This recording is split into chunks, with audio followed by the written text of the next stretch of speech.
सभी माताओं और बहनों को मेरा प्रणाम। आज हम आपको अनंत चतुर्दशी व्रत कथा सुनाएंगे। जय श्री राम। अनंत चतुर्दशी को लेकर एक पौराणिक कथा प्रचलित है। एक बार युधिष्ठिर ने राजसूय यज्ञ किया। यज्ञ जिस मंडप में हो रहा था वह बेहद सुंदर था। यज्ञ मंडप जल में स्थल तथा स्थल में जल की तरह लग रहे थे।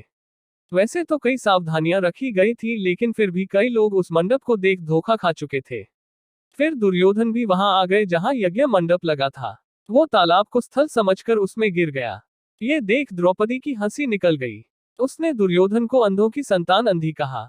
वो जोर जोर से हंसने लगी। ये देख दुर्योधन चिढ़ गया। ये बात उसके दिल पर लग गई।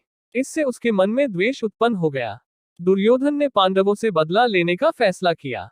इस द्वेष में उसने पांडवों को द्यूत क्रीड़ा में हरा दिया। पांडवों को पराजित होने पर 12 वर्षों का वनवास भोगना पड़ा। इस दौरान पांडवों ने कई कष्ट सहे। एक दिन कृष्ण जी उनसे मिलने गए। तब युधिष्ठिर ने कृष्ण जी से अपना दुख कहा। साथ ही इस परेशानी से उभरने का उपाय भी पूछा। श्री कृष्ण ने युधिष्ठिर से विधिपूर्वक अनंत भगवान का व्रत करने के लिए कहा।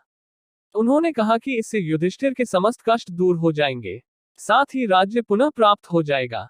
इस संदर्भ में कृष्ण जी ने युधिष्ठिर को कथा सुनाई। प्राचीन काल में एक नेक तपस्वी ब्राह्मण था जिसका नाम सुमंत नाम था।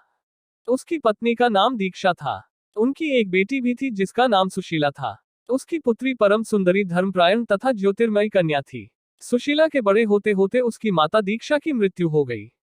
सुमंत की पत्नी की मृत्यु होने से उसने कर्क्षा नामक स्त्री से दोबारा विवाह कर लिया। फिर उसने अपनी पुत्री सुशीला का विवाह भी करा दिया। सुशीला का विवाह कौंडिन्य ऋषि के साथ संपन्न हुआ। विदाई में कर्क्षा। ये देख कौंडिन्य ऋषि बेहद दुखी हुए और अपनी पत्नी सुशीला को लेकर अपने आश्रम की ओर चल दिए। लेकिन आश्रम पहुंचते पहुंचते रास्ते में ही रात हो गई। वे नदी तट पर संध्या करने लगे।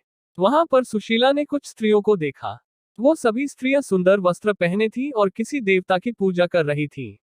जब सुशीला ने उनसे पूछा तब स्त्रियों ने उसे विधिपूर्वक अनंत व्रत की महत्ता बताई। सुशीला ने उसी जगह व्रत का अनुष्ठान किया।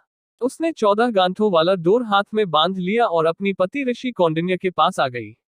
जब कौंडिन्य ने सुशीला से उस डोर के बारे में पूछा तब उसने व्रत के बारे में बताया, लेकिन ऋषि ने उसे तोड़ दिया और अग्नि में डाल दिया। इससे अनंत भगवान का अपमान हुआ। इसका परिणाम ये हुआ कि ऋषि कौंडिन्य अत्यंत दुखी रहने लगे। उनके पास जो कुछ भी था वो सब नष्ट हो गया। उन्होंने अपनी पत्नी से पूछा कि इस दरिद्रता का कारण क्या है। तब सुशीला ने उन्हें डोरा जलाने वाली याद दिलाई। ऋषि को अपनी गलती समझ आई और वो वन चल दिए अनंत डोरे की प्राप्ति के लिए। कई दिनों तक वो वहीं रहे, लेकिन उन्हें निराशा हाथ लगी। कई दिनों तक भटकने के बाद वो भूमि पर गिर पड़े। फिर अनंत भगवान प्रकट हुए। उन्होंने कहा, तुमने मेरा तिरस्कार किया था, यही कारण है कि तुम्हें इतना कष्ट भोगना पड़ रहा है। लेकिन तुम्हारा पश्चाताप हो गया है। तुम वापस जाओ और विधिपूर्वक अनंत व्रत करो।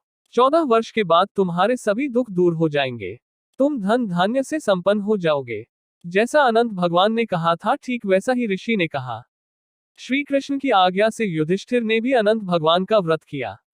इसके प्रभाव से ही पांडवों को महाभारत के युद्ध में जीत मिली और चिरकाल तक राज्य करते रहे। जय श्री कृष्ण। जय शिव शंकर। भारत माता की जय।